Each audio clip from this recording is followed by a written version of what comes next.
नमस्कार दोस्तों। देश की सबसे पुरानी पार्टी और सबसे जिम्मेदार राजनीतिक दल कांग्रेस की स्थिति इस समय बहुत ही खराब है।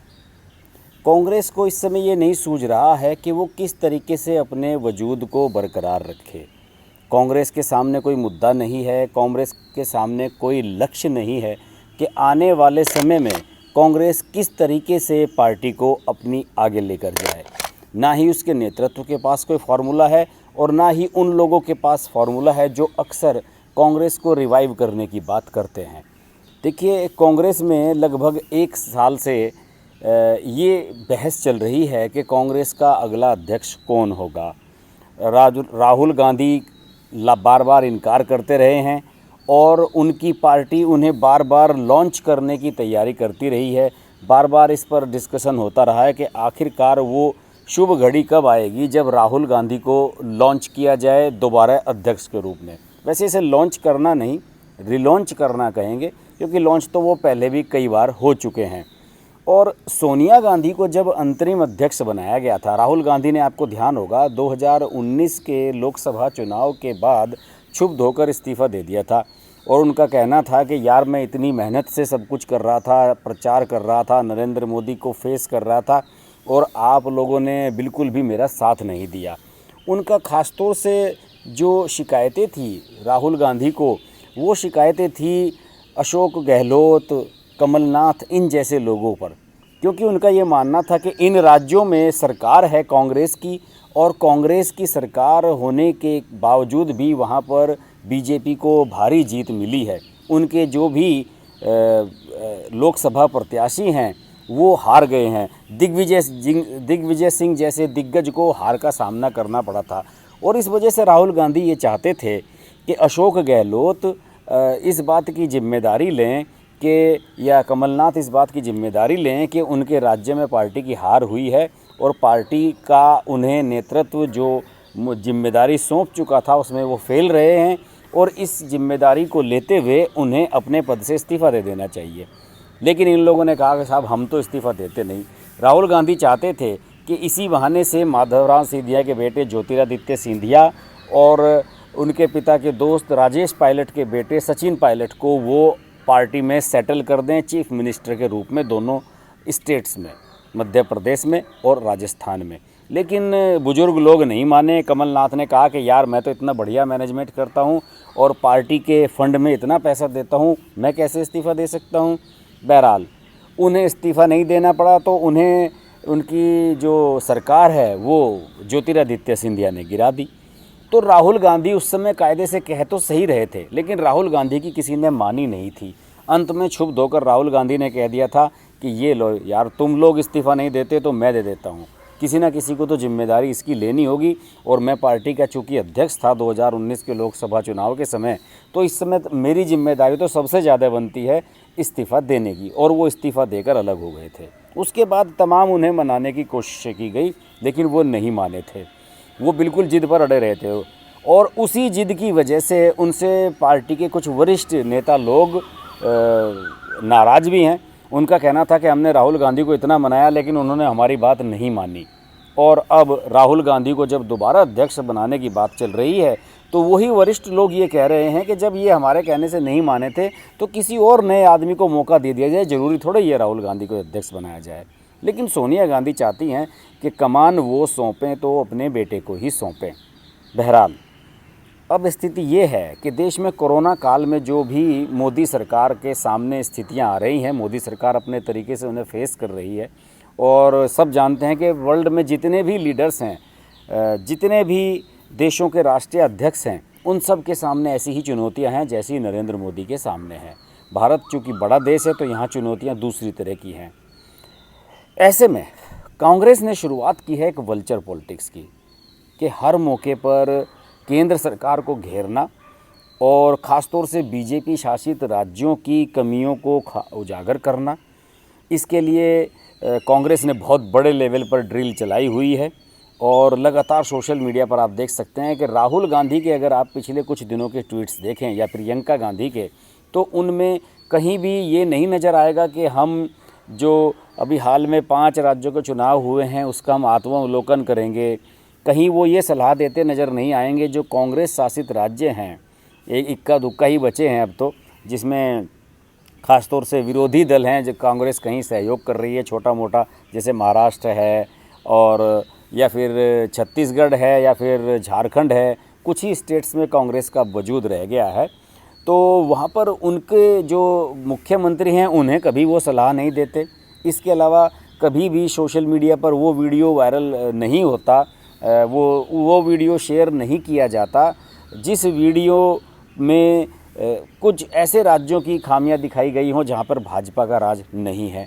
बस उनका लक्ष्य यही रहता है कि उत्तर प्रदेश में क्या गड़बड़ हो रही है, गुजरात में क्या गड़बड़ हो रही है और दूसरे राज्यों में क्या गड़बड़ हो रहा है। इवन दिल्ली में, जहां दिल्ली में 15 साल तक कांग्रेस का शासन रहा शीला दीक्षित के समय में, उसको भी बिल्कुल मैटर नहीं करती कांग्रेस कि यार कभी हमारा इतना स्ट्रॉन्ग पोजीशन यहाँ पर दिल्ली में थी, हमें फिर से यहाँ सत्ता में आने का प्रयास करना होगा, इसके लिए भी तो कुछ करना चाहिए। लेकिन नहीं, दिल्ली में बिल्कुल उपस्थिति कांग्रेस की जीरो है।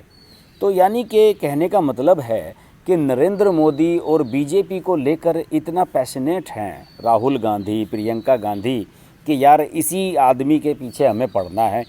और यही वजह है कि बस हर बार वो सवाल यही पूछते रहते हैं कि प्रधानमंत्री जी इसका क्या हुआ, प्रधानमंत्री जी उसका क्या हुआ, आप प्रधानमंत्री जी ये क्यों नहीं कर रहे हैं, प्रधानमंत्री जी आप ये क्यों नहीं कर रहे हैं। ये सब चीज़ें लगातार वो करते रहते हैं। इन स्थिति में अब एक जो वल्चर पॉलिटिक्स का ये जो नया रूप सामने आया है, इसने ये भी इंडिकेशन दे दिए हैं कि अब कांग्रेस अपने ग्रास रूट से अलग हो चुकी है। कांग्रेस में अपने संगठन पर ध्यान देना बंद कर दिया है। कांग्रेस को अब आगे कैसे ले जाना है, इस पर कांग्रेस में चर्चा बिल्कुल हो ही नहीं रही है। और अब राजनीति कांग्रेस की इस लेवल पर पहुंच गई है कि जो उन्हीं के पार्टी के लोग हैं वो पार्टी का नुकसान कर रहे हैं और इन्हें नज़र नहीं आ रहा है। केरल में जो भी हुआ, केरल में जिस तरीके से पार्टी हारी है अंदरूनी गुटबाजी की वजह से, जहां पर श्योर लग रहा था कि इस बार कांग्रेस का जो गठबंधन है यूडीएफ वो सत्ता में लौट आएगा, तो उसके बावजूद भी कांग्रेस ने अपना एक आत्मावलोकन नहीं किया और कम से कम संगठनात्मक ढांचे को तो देखना चाहिए था। कुछ ऐसे लोगों के खिलाफ कार्रवाई करनी चाहिए थी जिन्होंने पार्टी के लिए काम नहीं किया, लेकिन उसके बावजूद भी इस पर कोई ध्यान नहीं दिया जा रहा है। इसके अलावा अभी एक CWC की एक बैठक में समीक्षा करने की एक बात चल रही है और ये भी कहा गया है कि कांग्रेस का एक बयान आया है, जैसे कि सोनिया गांधी ने अभी शुक्रवार को 7 मई को एक बैठक की और उसमें उन्होंने पार्टी के सभी सांसदों से बातचीत की। ऑनलाइन वर्चुअल मीटिंग हुई और वीडियो कॉन्फ्रेंसिंग के जरिए जो मीटिंग हुई, इसमें इस पर डिस्कशन ज़रूर किया गया कि आखिरकार हमारी अप्रत्याशित हार क्यों हुई। और सोनिया गांधी के मुंह से ये सुनना भी बड़ा अजीब लगता है कि इस हार को उन्होंने अप्रत्याशित माना है। जिस तरीके से कांग्रेस चुनाव लड़ रही थी उसमें स्पष्ट था कि उसकी हार तय है, वो बिल्कुल भी नैतिक रूप से सही नहीं थी। आप केरल में वाम दलों के खिलाफ लड़ रहे हैं, लेकिन पश्चिम बंगाल में आप वाम दलों के साथ लड़ रहे हैं और यही वजह है कि वहाँ पर खाता भी नहीं खुला पश्चिम बंगाल में कांग्रेस का। इस बात को लेकर कांग्रेस को क्षुब्ध होना चाहिए था, अपने लोगों के खिलाफ कार्रवाई करनी चाहिए थी, संगठनात्मक चेंजेस लाने चाहिए थे, लेकिन उसकी जो स्थिति है वो कुछ इस तरह की है कि ना घर के ना घाट के, करें तो क्या करें। और बस ले देकर इस सांसदों की जो बैठक थी उसमें उन्होंने केवल यही बातें कही कि भाई हम स्टालिन साहब को बधाई देते हैं जहां पर उनके सहयोग से सरकार बनी है तमिलनाडु में, और इसके अलावा ममता बनर्जी को बधाई दे दी गई जिन्होंने उनकी सीटों को शून्य पर पहुंचा दिया। ये सब हुआ सांसदों की इस बैठक में। इसके अलावा उन्होंने ये कहा कि जो देश के हालात हैं कोरोना को लेकर, इस पर मोदी साहब को एक सर्वदलीय बैठक बुलानी चाहिए, ये करना चाहिए, वो करना चाहिए और अपनी जवाबदेही तय करे सरकार, ऑक्सीजन का मुद्दा, फलां ठिकाना, ये सब चीज़ें कहकर उन्होंने इसकी इतिश्री कर ली। बहरहाल स्थिति अब ये है कि कांग्रेस 2024 के चुनाव को लेकर कहाँ पर खड़ी हुई है उसे खुद नहीं पता है। राहुल गांधी अध्यक्ष बनने के लिए तैयार नहीं है, कांग्रेस में जो वर्ग राहुल गांधी को सपोर्ट करता था, उस वर्ग ने ख़ासतौर से युवा लोग थे, जिसमें रणदीप सुरजेवाला हैं और तरुण गोगोई के बेटे हैं, और इसके अलावा सुष्मिता देव हैं जो युवा मोर्चे की महिला मोर्चे की अध्यक्ष हैं। इन सब लोगों ने ये एक प्लान किया था कि इन 5 राज्यों के चुनाव में पार्टी का प्रदर्शन बढ़िया होगा और कम से कम केरल, पुडुचेरी, तमिलनाडु, असम, इन 4 स्टेट्स में तो कांग्रेस की सरकार बनेगी ही और बेहतर मौका होगा कि राहुल गांधी को रिलॉन्च कर दिया जाए। लेकिन ऐसा कुछ नहीं हुआ, ये योजना धरी की धरी रह गई और राहुल की रीलॉन्चिंग नहीं हो पाई। अब देखने वाली बात यही होगी कि राहुल गांधी को फिर से अध्यक्ष बनाया जाएगा या नहीं। अभी फ़िलहाल जो कांग्रेस के संगठनात्मक चुनाव हैं वो मई जून तक टाल दिए गए थे और ये चुनाव पिछले 1-1.5 साल से यूं ही टलते आ रहे हैं। ये पार्टी कह रही है कि हम संगठनात्मक ढांचे को मजबूत करेंगे, हम जिला कार्य समितियों का गठन करेंगे, इस तरह की सब बातें पार्टी कर जरूर रही है, लेकिन ग्राउंड लेवल पर कुछ नहीं हो रहा है। धीरे धीरे उसके जो पुराने कार्यकर्ता हैं, पार्टी के जो पुराने वर्कर हैं, वो पार्टी को छोड़कर जा रहे हैं या फिर पार्टी से अलग हो जा रहे हैं। देखिए, कपिल सिब्बल, गुलाम नबी आज़ाद, आनंद शर्मा, जितने भी पुराने लोग हैं, किसी ने इन 5 राज्यों के चुनाव में कोई सहयोग नहीं किया। इन लोगों का कहना है कि हमारे से सहयोग मांगा ही नहीं गया, तो हम सहयोग करें क्यों। राहुल गांधी ये चाहते हैं कि हर मौके पर वही आगे रहें, उन्हें ही हाईलाइट किया जाए, प्रियंका गांधी ही चुनाव कैंपेन को लीड करें, तो फिर कर लीजिए भाई, लीड कर लीजिए।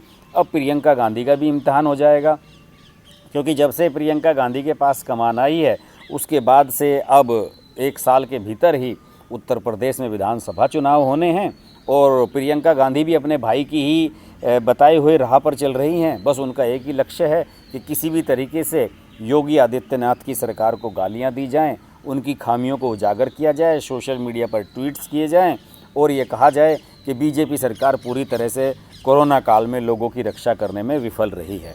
तो अब परीक्षा की घड़ी कांग्रेस के सामने भी है, राहुल गांधी के भी सामने है कि आने वाले समय के लिए उनका जो रोड मैप है वो क्या है।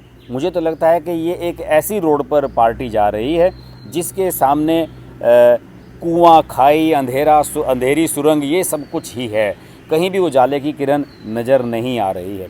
ऐसे में कांग्रेस को आत्मावलोकन करने की ज़रूरत है कि किस तरह की पॉलिटिक्स हम करना चाहते हैं। राहुल गांधी अक्सर मंचों पर ये तो कहते रहे हैं कि हम प्यार की बात करते हैं, मोदी जी नफ़रत की बात करते हैं, लेकिन इस समय राहुल गांधी और कांग्रेस जो वल्चर पॉलिटिक्स कर रही है कोरोना काल को लेकर, वो बहुत ही घृणास्पद है और इसके लिए कांग्रेस की जितनी आलोचना की जाए कम है। और मुझे नहीं लगता कि जनता में इससे कांग्रेस के प्रति कोई सिंपैथी क्रिएट हो रही है कि आप सोशल मीडिया पर कोरोना काल की इस तरह की तस्वीरें या इस तरह के वीडियोज़ शेयर करना शुरू कर दें, जिससे कि लोगों के मन में एक घृणा की भाव पैदा हो जाए।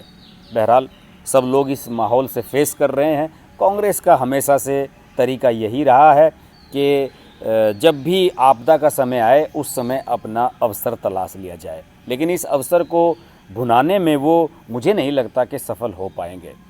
कांग्रेस, बीजेपी, इन सब की आने वाली स्ट्रेटजीज़ के बारे में पॉलिटिकल एनालिसिस हमारे चलते रहेंगे। अगर आपको मेरे वीडियोज़ अच्छे लगते हैं तो प्लीज़ मेरे वीडियोज़ को लाइक करें, सब्सक्राइब करें और नोटिफिकेशन के लिए बेल आइकन प्रेस करें, क्योंकि मैं अक्सर लाइव रहता हूं और लाइव में अगर आपको मुझसे जुड़ना है तो आपके लिए सब्सक्राइब करने के साथ साथ नोटिफिकेशन के लिए बेल आइकन प्रेस करना बहुत ही ज़रूरी है। देखते रहिए हर्ष की बात लाइव। नमस्कार। अगर आपको हमारी वीडियो पसंद आई तो वीडियो को लाइक करें, चैनल को सब्सक्राइब करें और नोटिफिकेशंस के लिए बेल आइकन को प्रेस करें।